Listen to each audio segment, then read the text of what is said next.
प्रणाम। मैं Shubham Vikramshila IAS coaching institute 14 बीघा ऋषिकेश का छात्र हूँ। मैं आपके सामने आज आ, आपात उपबंध के प्रावधान प्रोविजन के बारे में कुछ जानकारी तथा आपात उपबंध के बारे में कुछ जानकारी प्रस्तुत करना चाहूँगा।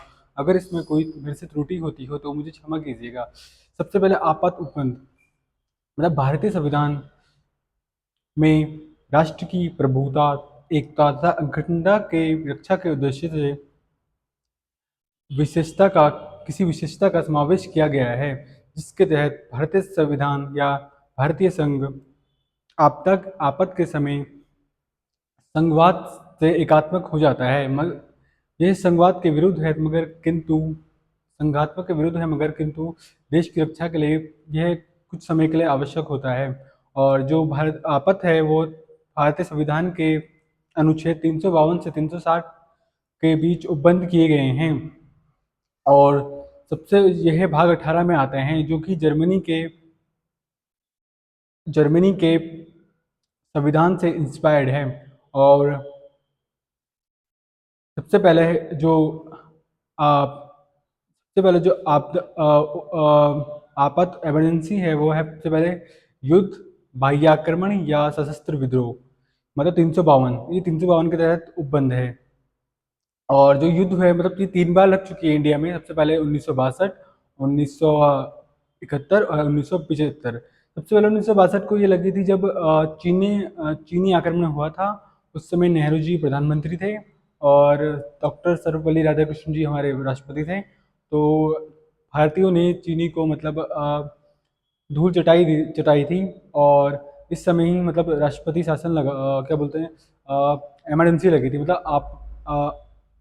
आपात वो लग गया था, आपात की घोषणा हो गई थी 1962 में। फिर 1971 में जब पाकिस्तान के साथ युद्ध हुआ था, बाह्य आक्रमण हुआ था, तो उस समय भी इमरजेंसी लगी थी। तो तीसरी बार जो है वो है एक इंदिरा गांधी जी ने लगाई थी। वो एक लोकतंत्र की हत्या मानी जाती है, एक तरीके से निरकुंचता है उनकी अ, इंदिरा गांधी जी की, जो उन्होंने बिना मंत्रिमंडल की उससे पूछे राष्ट्रपति जी को इसकी वो कर दी थी, रिपोर्ट कर दी थी कि आप आपात कर दीजिए, इमरजेंसी लगा दीजिए। और जो ये 352 के तहत आती है। और जो दूसरी है वो है राष्ट्रपति शासन, या जब संवैधानिक तंत्र विफल हो जाता है राज्य का, तो उसे कहते हैं राष्ट्रपति शासन। ये 356 के तहत उपबंध है, प्रावधान किया गया है इसका। और तीसरी है वित्तीय आपात। जो राष्ट्रपति शासन है, जो संवैधानिक तंत्र विफल हो जाता है, तो वो राज्यों में लगता रहता है। जैसे उत्तराखंड में ही लगा था 2016 के आसपास, 16 में लगा था, जब सरकार थी, कांग्रेस की सरकार थी, तब ये राष्ट्रपति शासन उत्तराखंड में भी लगा था। तो उसमें देखा गया था कि संवैधानिक तंत्र विफल हो गया था। तो ये जब राज्यपाल रिपोर्ट करते हैं ना, तब लगाया जाता है। राज्यपाल जब राष्ट्रपति जी को रिपोर्ट करेंगे, तो ये अ, तब राज्यों में राष्ट्रपति शासन लगाया जाता है। और जो तीसरा है वित्तीय आपात, वित्तीय आपात आज तक अभी लगा नहीं है और लगना भी नहीं चाहिए इंडिया में। अब आते हैं आपात उपबंध के बारे में, आपदा के इमरजेंसी के बारे में। जो राष्ट्रीय आपात है, ये जो फर्स्ट वाला होता है वो राष्ट्रीय आपात होता है। राष्ट्रीय आपात क्या होता है कि जब 352 के तहत राष्ट्रीय आपात की घोषणा के बारे में प्रावधान किया गया है। या और जो 352 है, 353 या 354 है, वो उसके उद्घोषणा के आपात के उद्घोषणा के प्रभाव से संबंधित है। और जो 358-59 है वो मूल अधिकारों में पड़ने वाले प्रभाव से संबंधित है। सबसे पहले आते हैं राष्ट्रीय आपात। राष्ट्रीय आपात क्या होता है कि जब राष्ट्रपति जी 352 के तहत उद्घोषणा करते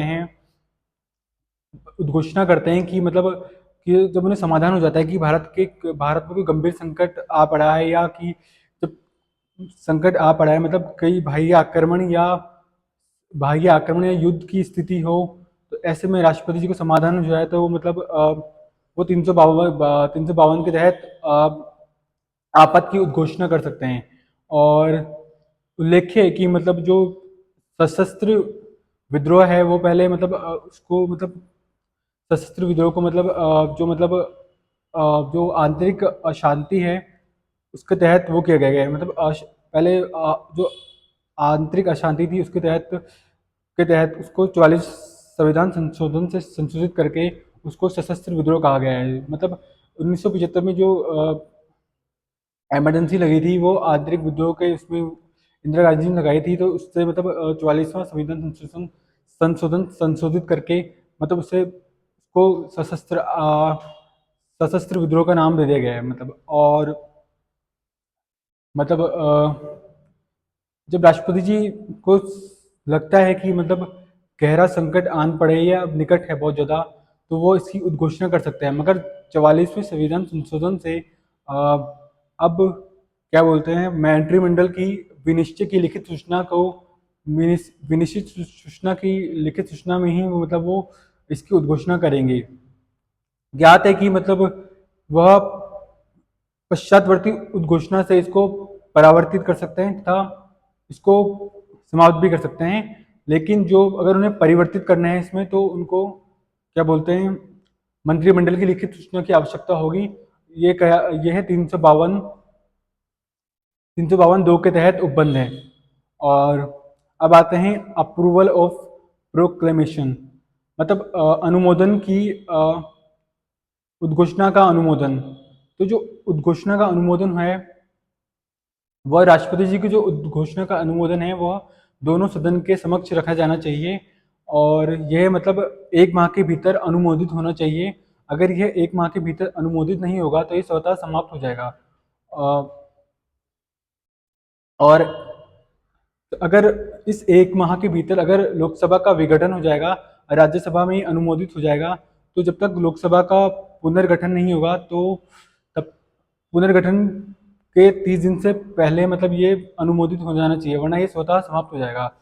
और इसके लिए ना मतलब जो संसद के ना दोनों सदनों की बहुमत की आवश्यकता है, तथा जो मतदान करेंगे उनके 2/3 बहुमत की आवश्यकता होती है, जिसे विशेष बहुमत कहते हैं।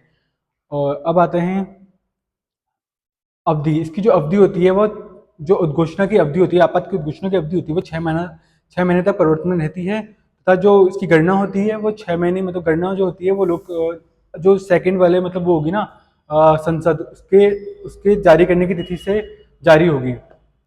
और जो इसको ना संसद संसद में मतलब दोनों मतलब अनुमोदित करके 6 6 माह के लिए बढ़ा सकते हैं इसको, और वो बढ़ा सकते हैं। और इसके बाद आता है उद्घोषणा की वापसी। जो उद्घोषणा की वापसी है वो राष्ट्रपति जी द्वारा कब पश्चातवर्ती उस घोषणा के दौरान मतलब के तहत की जा सकती है।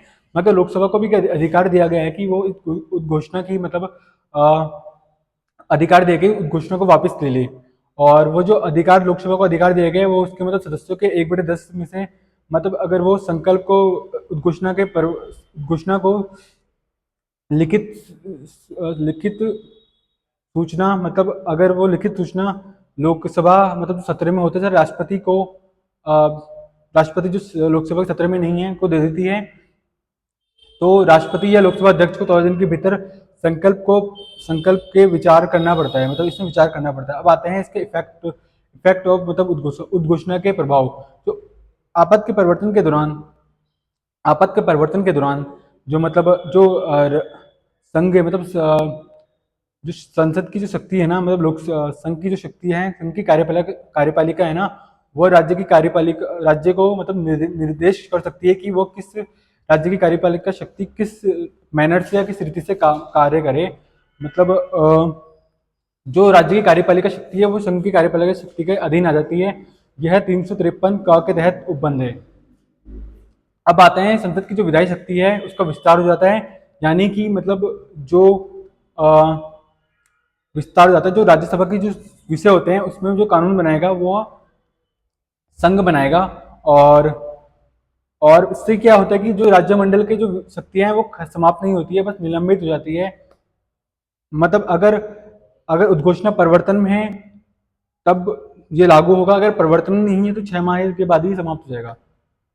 250 के तहत ये बंद किया गया है। और इसके बाद आते हैं इसके बाद अगर, हाँ एक और बात, अगर भारत के किसी राज्य क्षेत्र में या किसी राज्य क्षेत्र के तहत मगर उद्घोषणा अगर परिवर्तन में नहीं है तो उसके लिए भी मतलब जो ये है उपबंध ये भी लागू होगा, क्योंकि वह मतलब भारतीय किसी राज्य क्षेत्र में अगर उद्घोषणा का परिवर्तन लागू में नहीं है फिर भी मतलब उस क्षेत्र में भी ये लागू होता है 250। जो बंद प्रोविजन किया गया प्रावधान, मतलब उसके लिए भी ये कानून बनेगा। और अब आते हैं मतलब आपत के प्रवर्तन के समय राष्ट्रपति जी के पास शक्ति है कि वो ना जो जो वो ना संघ और राज्य के मध्य जो वित्तीय अधिकार है ना 268 से 279 के बीच में, वो राष्ट्रपति जी के मतलब राष्ट्रपति जी के राष्ट्रपति जी उसमें ना मतलब वो कर सकते हैं, शक्ति दी गई कि वो उसको अपने अंडर कर सकते हैं, मतलब अपने में उसमें परिवर्तित, हाँ उसमें परिवर्तित या मॉडिफिकेशन कर सकते हैं। ये 354 का के तहत मतलब उपबंध किया गया है। अब आते हैं 358, आर्टिकल 358। आर्टिकल 358 में क्या है कि मतलब जो आपदा के प्रवर्तन के समय जो मतलब जो स्वतंत्रता का अधिकार है ना वो स्वतः मतलब वो निलंबित हो जाएगा। मतलब उसमें आप कोर्ट में मतलब वो नहीं कर सकते, इसे अपील नहीं कर सकते आप उद्घोषणा के परिवर्तन के दौरान। मगर अगर उद्घोषणा परिवर्तन में नहीं है तो मतलब ये स्वतः ही समाप्त हो जाएगा, मतलब प्रभावहीन हो जाएगा। मगर अगर सशस्त्र विद्रोह हो रहा है तो तब जो आर्टिकल 19 है वो प्रभावहीन रहेगा, मतलब प्रभाव उसमें कोई प्रभाव नहीं पड़ेगा, वो स्वतंत्र का अधिकार रहेगा। अब जो 359 के तहत राष्ट्रपति जी को शक्ति है कि वो ना जो मौलिक अधिकार है वो प्रवर्तित परिवर्तित करने के अधिकारियों को निलंबित कर सकती है। यानी कि जो जो 12 से 35 के बीच में जो मौलिक अधिकार होते हैं ना 20 और 21 को छोड़ के सिवाय, वो मतलब न्यायालय में मतलब उसके लिए ना मतलब अधिकार के लिए परिवर्तित नहीं कर सकते, मतलब आप उसे लागू करवाने के लिए मतलब वो नहीं कर सकते, न्यायालय में चुनौती नहीं दे सकते। वो मतलब उस समय आपदा के उद्घोषणा के दौरान वो प्रभाव में वो नहीं रहेगा, मतलब प्रभाव में नहीं रहेगा। और अब आते हैं मतलब जो संसद के पावर, ये पावर होती है ना मतलब जो आपद के परिवर्तन के दौरान संसद के बाद ये शक्ति रहती है कि वो मतलब लोकसभा का एक बार के लिए कार्यालय 1 वर्ष के लिए बढ़ा सकती है, जब मतलब आपद की उद्घोषणा हो के परिवर्तन में हो। ये आर्टिकल 13 के तहत उपबंध किया गया है। अब आते हैं अगर राष्ट्रपति जी को ऐसा लगे, अगर राष्ट्रपति शासन के बारे में, जो मतलब राष्ट्रपति शासन है ना मतलब अगर चुनाव आयोग सर्टिफाइड कर दे या प्रमाणित कर दे कि उस राज्य में या भारत के किसी राज्य क्षेत्र में चुनाव कराने में कठिनाई हो रही है तो मतलब वहाँ राष्ट्रपति शासन लागू रहेगा अगर चुनाव आयोग प्रमाणित कर दे। अब आते हैं दूसरे आपद के बारे में, जो कि 356 के तहत उपबंध है। 356 मतलब जब राज्य में संवैधानिक तंत्र विफल हो जाता है, राष्ट्रपति जी 356 के तहत जो उद्घोषणा करते हैं उसको राष्ट्रपति जी जो उद्घोषणा करते हैं ना 356 के तहत उसी राष्ट्रपति शासन कहते हैं। इसको दूसरा आपद कह सकते हैं, मगर जो संविधान में से सब आपद का कोई प्रयोग नहीं किया गया है, मतलब इसके लिए इस 356 के तहत।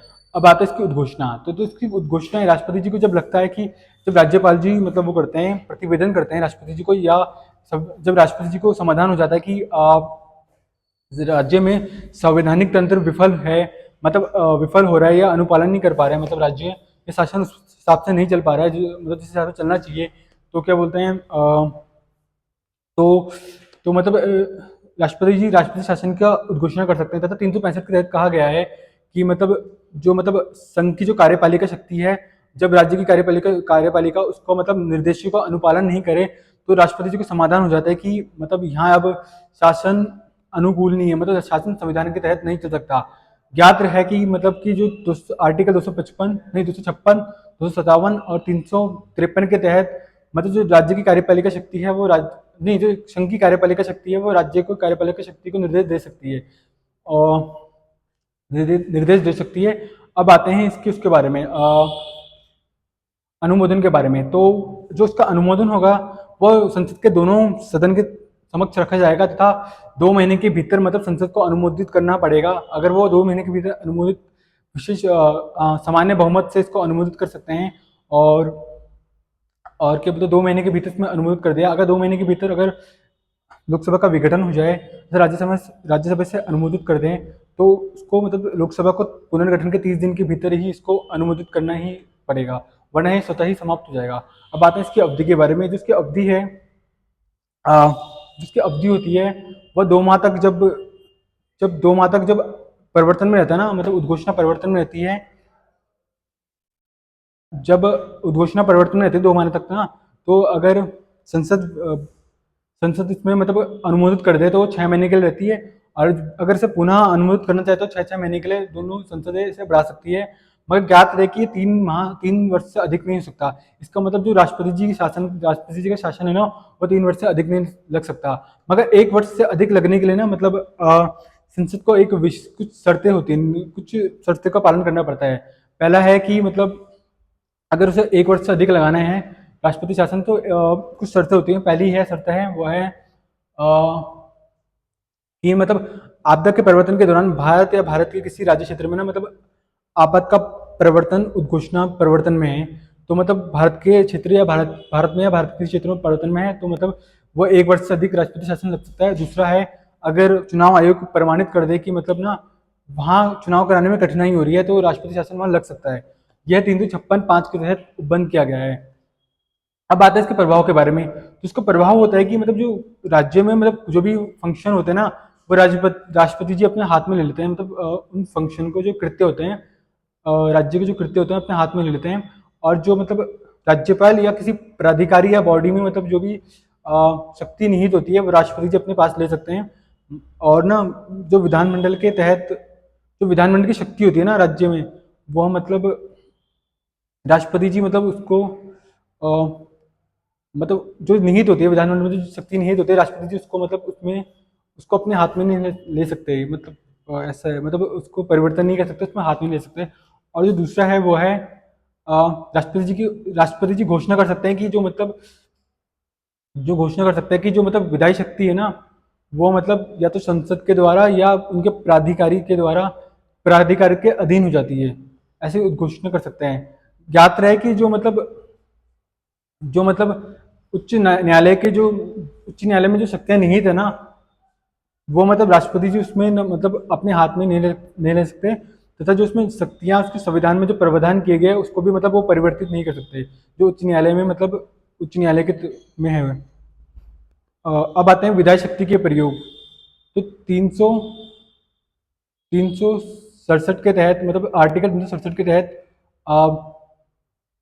367 के तहत जब राष्ट्रपति जी घोषणा करते हैं कि जो घोषणा करते हैं कि जो विधायी शक्ति है ना, संसद या उनके प्राधिकारी के द्वारा मतलब के अधीन हो जाएगी, तो मतलब पहले की मतलब तो संसद ना सक्षम हो जाता है कि वो ना जो विधायी शक्तियां है ना, वो मतलब राष्ट्रपति जी को प्रदान कर दें तथा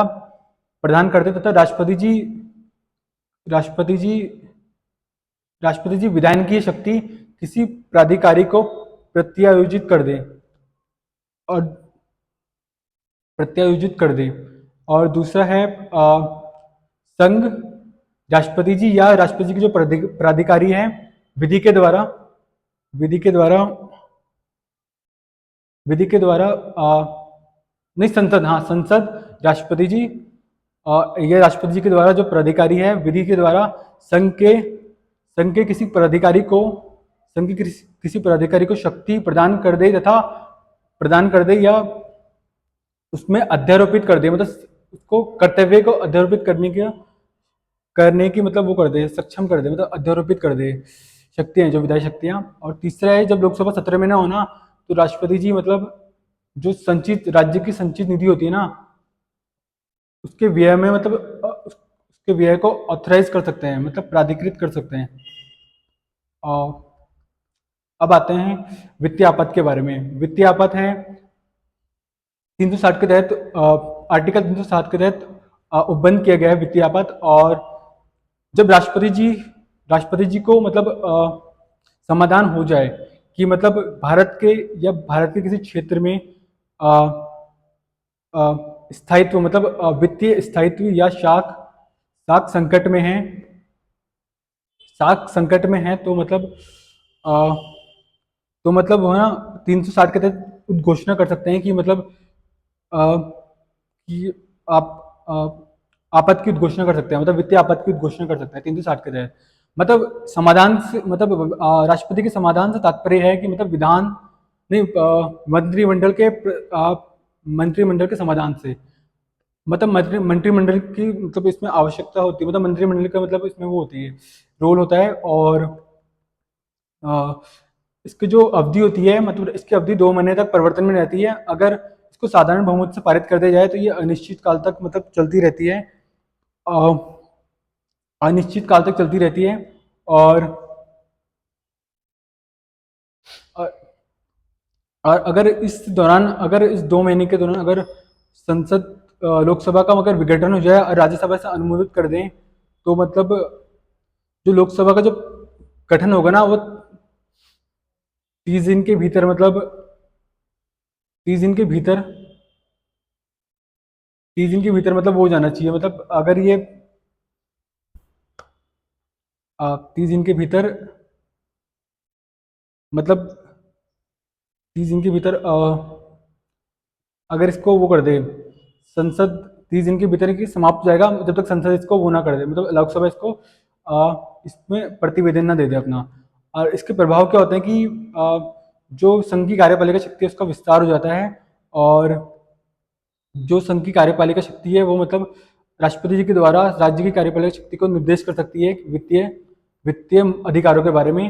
और जिसके मतलब प्रभाव होते हैं वो है कि मतलब जो राज्य के अधीन जो भी मतलब कार्य कर रहे हो, कोई समूह या कोई व्यक्ति कार्य कर रहे हो, तो उसके मतलब वित्तीय में कमी कर सकते हैं। तथा संघ के अधीन भी जो कोई मतलब कार्य कर रहे हो, संघ के अधीन कार्य करने वाले कोई पदाधिकारी हो, चाहे वो उच्च न्यायालय का अधिकारी हो, उच्च न्यायालय के न्यायाधीश हो, चाहे वो अ, सर्वोच्च न्यायालय के न्यायाधीश हो, उनके मतलब वेतन में भी कटौती कर सकती है। और और तथा राज्य के धन विधेयक तथा वित्त विधेयक में मतलब संसद राष्ट्रपति जी को मतलब विचार के लिए आरक्षित कर सकती है इन दोनों को, धन विधेयक तथा वित्त विधेयक को। धन्यवाद।